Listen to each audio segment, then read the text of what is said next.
ये खबर बताते हुए मुझे बहुत दुख हो रहा है क्योंकि बाबा साहब अम्बेडकर जिन्होंने इस देश के लिए पूरा अपना जीवन कुर्बान कर दिया, जिन्होंने देश के निर्माण के अंदर और देश के भविष्य को लेकर पूरी अपनी ताकत है वो लगा दी थी। ऐसे बाबा साहब अम्बेडकर ने वंचित, शोषित और गरीब लोगों के लिए लड़ाई न केवल लड़ी बल्कि देश के अंदर भी कई महान प्रोजेक्टों के अंदर उनका अतुल्य योगदान रहा है। चाहे आरबीआई का मामला रहा हो, चाहे अन्य कई सारी ऐसी घटनाएं हैं जिनके अंदर बाबा साहब अम्बेडकर जी का योगदान अतुल्य और अपूर्णीय है। लेकिन उसके बावजूद भी देश के अंदर कुछ तुच्छ मानसिकता के लोग आज भी उनके साथ अभद्र व्यवहार करते हैं। बाबा साहब अम्बेडकर जी के जाने के बाद इतने सालों के बाद भी लोगों की नफरत इस कदर देखी जा सकती है कि बाबा साहब अम्बेडकर जी की झांसी के अंदर एक प्रतिमा लगी हुई है, मूर्ति लगी हुई थी, और इस मूर्ति के ऊपर कुछ अज्ञात लोगों ने बाबा साहब अम्बेडकर जी की मूर्ति के ऊपर ले जाकर उनके सिर के ऊपर गंदगी है वो डाली गई।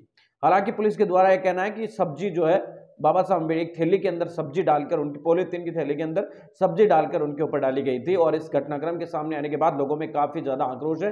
अब इस घटना को मैं आपको बता रहा हूं सच की, जब मैंने ये तस्वीर देखी तो मेरा मन बहुत व्याकुल हुआ। पहले तो आपको बता दें कि मेरी ये तस्वीर ना तो दिखाने की इच्छा हो रही है और ना ही मैं इस घटनाक्रम की तस्वीर आप लोगों को दिखाना चाहता हूं, लेकिन काफी ज्यादा वायरल है और इस वजह से मैं आपको बता दें कि आप कहेंगे कि कैसी है, तो ये तस्वीर मुझे आपको बता दें कि अंदर तक छोड़ गई।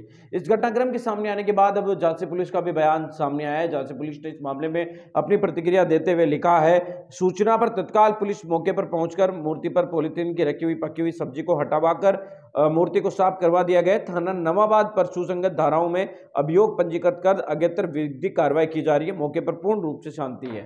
हालांकि आपको बता दें कि बाबा साहब अम्बेडकर जी के मानने वाले अनुयायी लोग हमेशा शांति विचारधारा के, यही वजह है कि आज इतनी बड़ी घटना होने के बावजूद भी बाबा साहब अम्बेडकर जी को मानने वाले लोग कानून और संविधान के साथ खड़े। अब देखना यह होगा कि पुलिस इस मामले में जो अपराधी है उनको कब तक गिरफ्तार करके सजा दिलवाती है। लेकिन आप सोच सकते हैं कि बाबा साहब अम्बेडकर जी की मूर्ति के प्रति भी लोगों में इतनी नफरत है, तो जब वो इस दुनिया के अंदर, इस देश के अंदर लोगों के लिए लड़ रहे थे, इंसाफ के लिए लड़ रहे थे, तो तब उनसे लोगों की नफरत किस कदर रही होगी। मिलेंगे इस वीडियो अपडेटों के साथ, अब तक आपसे लेते विदा। लाइक कीजिए।